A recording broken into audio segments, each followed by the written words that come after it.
اللہ الرحمن الرحیم۔ السلام علیکم۔ حضرت انس بن مالک رضی اللہ تعالیٰ عنہ روایات کرتے ہیں کہ ایک روز رسول اللہ صلی اللہ علیہ وآلہ وسلم مسجد نبوی صلی اللہ علیہ وسلم میں تشریف فرما تھے۔ آپس میں محو گفتگو صحابہ کرام رضی اللہ تعالیٰ عنہ میں سے کچھ کی آوازیں بے خیالی میں معمول سے اونچی ہو گئیں۔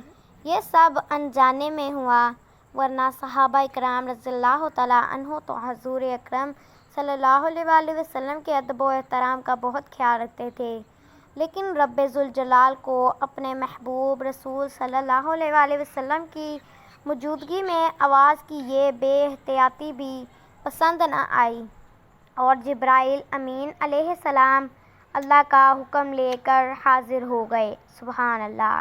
اے ایمان والو، اپنی آوازیں نبی کی آواز پر اونچی نہ کرو، اور ان کے حضور زیادہ بلند آواز سے کوئی بات نہ کہو، جیسے ایک دوسرے کے سامنے بلند آواز سے بات کرتے ہو کہ کہیں تمہارے اعمال برباد نہ ہو جائیں اور تمہیں خبر نہ ہو۔ سورۃ الحجرات۔ اس آیت کے نزول پر صحابہ کرام رضی اللہ تعالیٰ عنہ اللہ تعالیٰ کی ناراضی کے خوف سے مزید محتاط ہو گئے۔ حضرت ثابت بن قیس رضی اللہ تعالیٰ عنہ کی آواز قدرتی طور پر بھاری تھی اور بلند بھی، چنانچہ انہوں نے خود کو گھر میں گوشہ نشین کر لیا اور باہر نکلنا بند کر دیا۔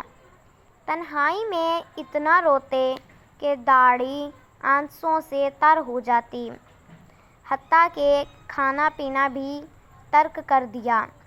حضور نبی کریم صلی اللہ علیہ وآلہ وسلم اپنے صحابہ رضی اللہ تعالیٰ عنہ کے حال احوال سے باخبر رہا کرتے تھے۔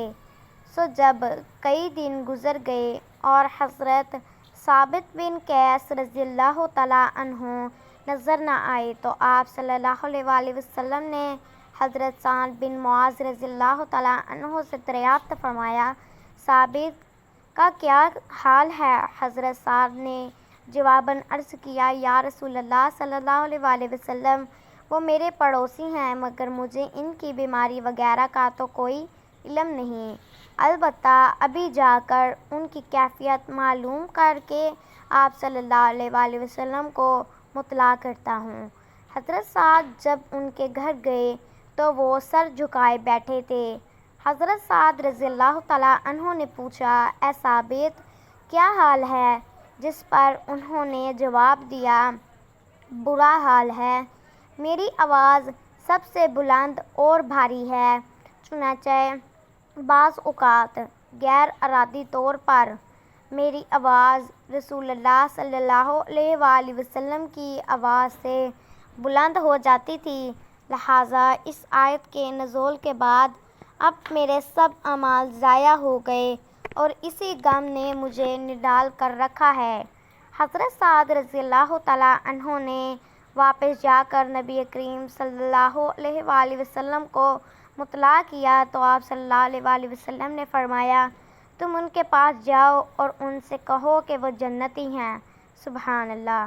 میرے تمام اسلامی بہن بھائیوں سے گزارش ہے کہ میرے چینل کو سبسکرائب کریں، ویڈیو کو لائک کریں اور کمنٹ باکس میں اپنی رائے کا اظہار ضرور کریں۔ جزاک اللہ۔